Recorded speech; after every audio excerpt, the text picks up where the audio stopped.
Hello students, my self doctor HR. Sharma और मैं last lecture में आपको 11th क्लास का एटॉमिक स्ट्रक्चर चैप्टर पढ़ा रही थी। तो मैंने लास्ट लेक्चर में आपको डिस्कवरी ऑफ प्रोटॉन पढ़ाया था। आज का जो हमारा टॉपिक है उसमें हम डिस्कस करेंगे डिस्कवरी ऑफ न्यूट्रॉन। ठीक है, चलिए स्टार्ट करते हैं। हमारा टॉपिक हेडिंग है डिस्कवरी ऑफ न्यूट्रॉन।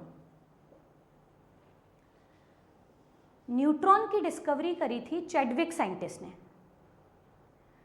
तो चैडविक साइंटिस्ट ने न्यूट्रॉन की डिस्कवरी कैसे की, पहले हम वो डिस्कस करते हैं। देखिएगा, चैडविक साइंटिस्ट ने सबसे पहले लिया लेड का बॉक्स लिया। यहाँ पे लेड बॉक्स, लेड इसलिए काम में लिया क्योंकि lead is a heavier metal. Lead heavier metal है, इस रीजन से वो कोई भी रेडिएशन को बैक साइड में नहीं जाने देगा, वो रोक लेगा। हैवियर स्टेबल मेटल है। अब लेड बॉक्स में रखा रेडियम पीस, सबको पता है रेडियम रेडियो एक्टिव है। रेडियम, अब लेड है तो रेडिएशन, रेडियम के रेडिएशन आगे ही जाएंगे, बैक साइड पे तो जा नहीं सकते। ठीक है, तो रेडियम में से निकलती है अल्फा रेस। अल्फा रेस किसे बोलते हैं? हीलियम के न्यूक्लियस को।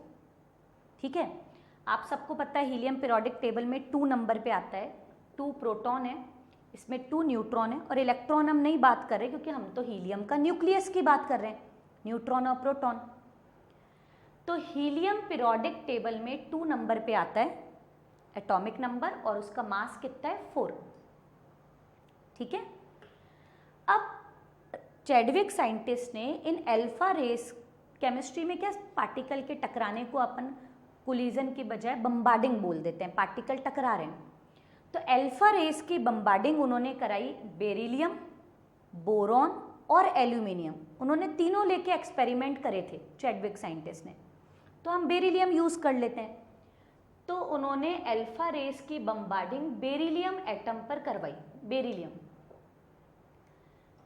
पीरियोडिक टेबल में 4 नंबर पे आता है और उसका 9 मास होता है।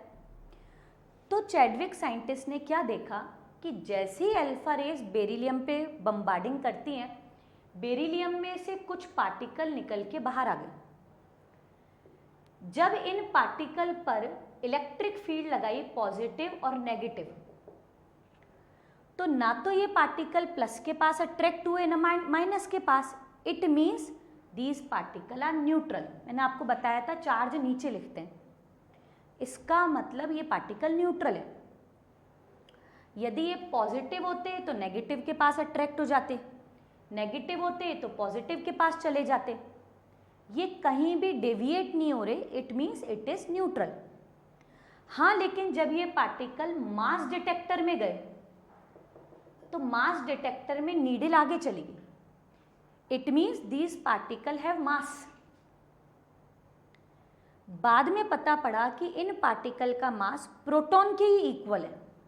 प्रोटॉन का भी 1 AMU होता है, इनका मास भी 1 AMU होता है। ठीक है, तो न्यूट्रॉन का मास भी 1 AMU। रिएक्शन को बैलेंस करिए आप। देखिए यहाँ नीचे क्या लिखा है? 4 और 2 6। यहाँ भी नीचे 6 आना चाहिए। 0 आ गया, अब अपन क्या लिखें? 6। ठीक है, 4 और 2 6, यहाँ पे भी 0 और 6 हो गया। 9 और 4 कितना होता है? 13। यहाँ पर 1 तो आ गया, तो अपन यहाँ पे 12 लिख देते हैं, तो 12 और 1 ये भी 13 हो जाएगा। पीरियोडिक टेबल में 6 नंबर पे क्या आता है? कार्बन। ठीक है, आप लोग अपने आप सोचते जाइए उस चीज को। 6 नंबर पे क्या आ रहा है? कार्बन। इट मीन्स जब अल्फा पार्टिकल बेरिलियम पे बम्बार्डिंग कर रहे हैं तो बेरिलियम में से न्यूट्रॉन निकल रहा है और बेरिलियम एटम कार्बन एटम में कन्वर्ट हो गया। आर्टिफिशियल ट्रांसम्यूटेशन, एक एटम दूसरे एटम में कन्वर्ट कर दिया हमने आर्टिफिशियली। ठीक है, ऐसे चैडविक साइंटिस्ट ने न्यूट्रॉन की डिस्कवरी की। तो आप थ्योरी लिख रहे हैं तो लिख लीजिएगा, Chadwick bombarded alpha rays on beryllium, boron और aluminium and observe that some electroneutral particle are emitted called neutron. ठीक है, अब हम उससे आगे डिस्कस करते हैं characteristic of neutron. Characteristic of neutron, सबसे पहले तो हम डिस्कस करते हैं कि न्यूट्रॉन कैसे हैं, न्यूट्रल है, इसलिए उनका नाम न्यूट्रॉन रखा है। नेक्स्ट डिस्कस करते हैं मास ऑफ न्यूट्रॉन। न्यूट्रॉन का जो मास होता है वो प्रोटॉन के इक्वल है। मैंने आपको लास्ट लेक्चर में बताया था प्रोटॉन का मास होता है 1.6 10⁻⁻24 ग्राम, बस वही न्यूट्रॉन का मास है, मीन्स 1 AMU। ठीक है, नेक्स्ट अब हम डिस्कस करते हैं, यदि आप एक्यूरेसी से देखिए तो न्यूट्रॉन का मास है 1.675 10⁻⁻25 4, और प्रोटॉन होता है 1.672 इंटू 10⁻⁻24। न्यूट्रॉन का मास थोड़ा सा ज़्यादा है, लेकिन ज़्यादा तो है, अप्रॉक्स सेम बोल देते हैं, लेकिन एक्यूरेसी से देखें यदि तो न्यूट्रॉन का मास प्रोटॉन के मास से थोड़ा सा ज़्यादा होता है। और हम इलेक्ट्रॉन का लेक्चर तो पढ़ ही चुके हैं, इलेक्ट्रॉन का मास नेग्लिजिबल। इसका मतलब एटम के 3 fundamental particle electron, proton, neutron में न्यूट्रॉन सबसे हैवियर पार्टिकल होते हैं।